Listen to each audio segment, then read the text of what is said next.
I had some thoughts earlier today and made some side by side comparisons, and I thought it was pretty applicable and important, right? So, for those of you who don't know, Michigan, University of Michigan football program is under heavy fire right now. They've got like NCAA investigations going on, they've got Big Ten investigations going on.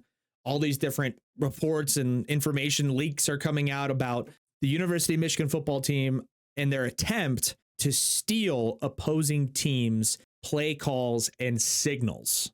Now, stealing play calls and stealing signals called by opposing teams for offensive plays, well, and defensive plays, but for plays in general, play sign stealing, play calls, signals, all the different stuff that coaches and teams do on the sideline to convey the play or the coverage to their team on the field. The reason this is a story at all is because in college, technically, it is illegal to fully designate somebody on your staff, on your program, to steal opposing teams' signals. Now, I'm not sure. I don't think that applies to in-game situations, right? Because as you're in-game, if you're on defense and the opposing team quarterback comes up the line of scrimmage, has a pass play called, and every time he checks to a run, he says, bingo, bingo, bingo, and then he runs the ball. That's on him. Everyone knows that. The referee, that's all, because he's saying bingo, and then they run the ball off tackle. That's not, that's fair. I think everyone would agree to during the game. What Michigan did and how they violated the rules, at least according to these investigations, is that they were sending employees of the Michigan football program to other games not involving Michigan football and would buy tickets to these games, would send guys to these games with binoculars, with, access, player, different, scout sort of access. Because when scouts go to games or people in the world of football, not just casual fans, they have a little bit more access. But either way, they would send full-time appointed staff members to opposing team, a Michigan guy would be at the Ohio State Penn State game. And his entire duty while at that game was to sit there with binoculars and watch the Ohio State sideline, right? And they'd see the Ohio State play card, those big ones they hold up over their head, and they'd see the sign that has Twitter and Spotify and Elon Musk and LeBron. And then they'd run off tackle, or they'd line up 3 wide, run off the left side. So he'd write that down. And then a quarter later, that same play card comes up and they run the same play. Now that Michigan guy has that sign, knows what the play is going to be. So then when they play that opponent, when Michigan plays Ohio State and they see that play card, he's going to go, oh, that's a run. So there you go. That's the general gist of it. And that process in it of itself, sending a staff member to a game not involving your team to steal signs, that is against the rules according to college football, according to the NCAA.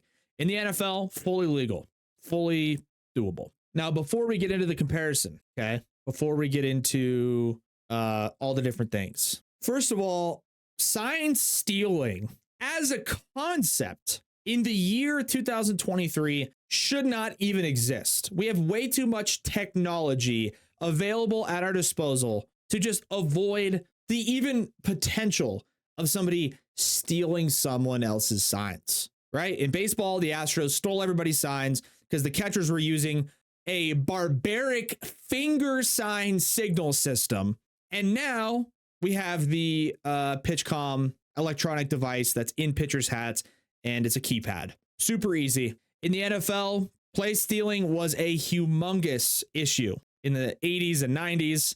What do? They put the earpiece in the quarterback's helmet, sign stealing eliminated. In college football, apparently we just can't put the quarterback signal in the helmet. We can't put a buzzer. We can't put an electronic wrist piece, anything. Can't include any technology. We have to play football like it's 1953. How and why? Put the earpiece in the quarterback's helmet.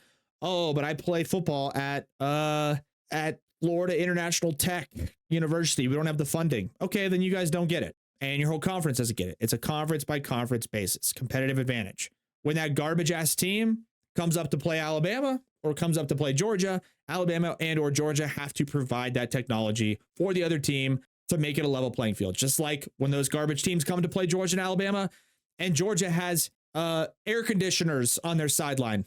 They have to provide that for the other team. It's the same exact concept, and it's not hard to do. And it's not expensive either. Whether it's, again, a little Fitbit or it's an earpiece in the helmet. It's not hard. It's just not that hard. So the fact that sign stealing is still just like going on as a thing, and these teams have to go through these elaborate schemes in order to steal someone else's signs, shouldn't even be a thing in 2023. That's number one. Number two, I think if you're getting your sign stolen in the year 2023, you should be penalized as well. How stupid do you have to be to get your signs, your play calls stolen by opposing teams, whether it's the actual opponent across the field or it's somebody else in the stands, and your signs are so basic and rudimentary that they can be stolen to begin with? How stupid do you have to be? Again, the comparison I make to the Astros, they were stealing signs. It wasn't public knowledge yet, but in 2019, a lot of people across the league had at least an idea that something was going on with the Houston Astros.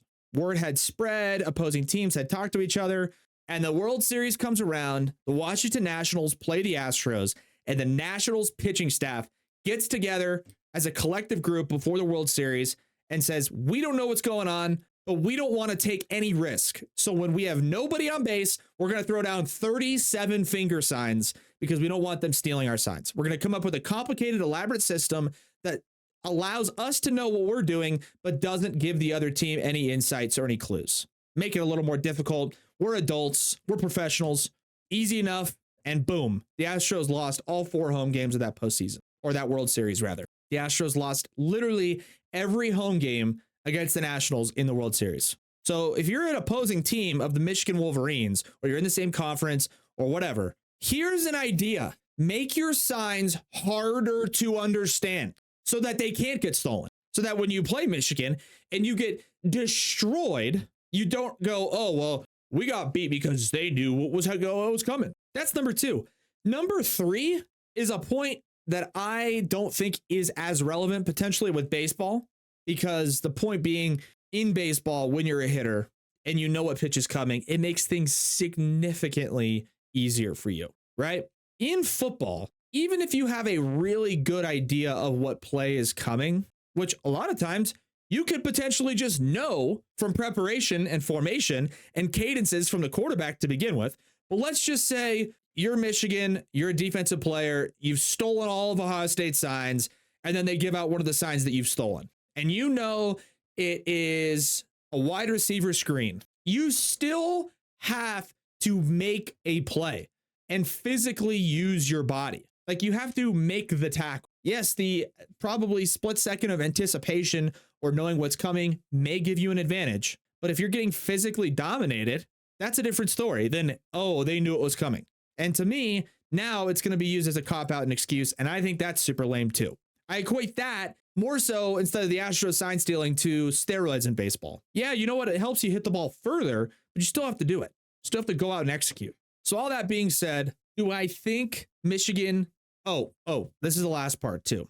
The last comparison between Michigan and the Astros, and this is the main point, is that both teams were doing it. Both teams have had long runs of sustained success, when in previous years, maybe they weren't as competitive, still decent.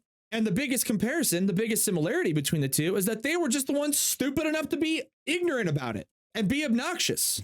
Because I have a newsflash for those of you who are new to sports, or you are so oblivious to what goes on day in and day out in high level competitive sports. But I've got information for you. You ready? Everybody is trying to gain an advantage at all times. I can say with 1,000% certainty, the Houston Astros were not the only team using high-level technology to steal signs in Major League Baseball at the time that they did and got caught. How did they get caught? They were being obnoxious about it. I can also say Michigan is not the only team sending guys to opposing teams' games to try to steal signs. Why do they get in trouble? Because they're being obnoxious about it. Because they use Venmo as a method of payment for these guys going to these games, to buy plane tickets, to do whatever. They used regular ass email accounts to communicate these messages between each other. They had big mouths and ran off to their buddy's house when they're having a few beers and like, yeah,